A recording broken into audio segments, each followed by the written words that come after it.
President Biden is in Denver tonight. Air Force One just landed at DIA. The president attending a private fundraiser tonight. And then tomorrow, he's off to Pueblo. He'll visit the largest wind tower manufacturer in the country to tout clean energy. CBS News senior White House correspondent Ed O'Keefe is in Colorado tonight, preparing, of course, to cover the president's visit. So, Ed, thanks for being here. First of all, why did the White House pick Pueblo?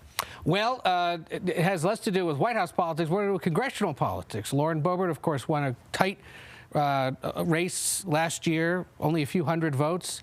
The White House and congressional Democrats believe it's one they can win next year. So what he's trying to do across the country in different ways is visit congressional districts where either a Democrat's on the ropes or where they'd like to pick up the seat. And Pueblo's a good example of that, believing that Congresswoman Boebert, he'll call her an extreme MAGA Republican, someone who's opposed to the agenda they're trying to implement.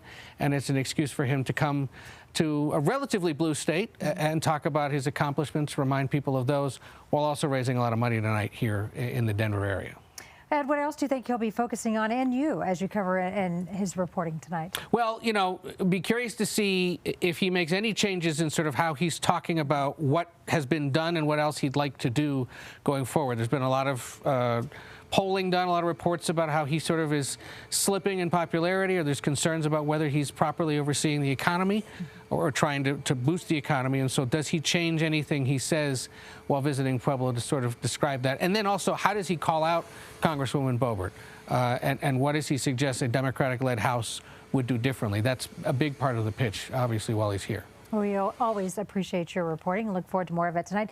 Ed, we, of course, thank you for being with us. We'll look forward to your reports on the CBS Evening News coming up tonight. President Biden came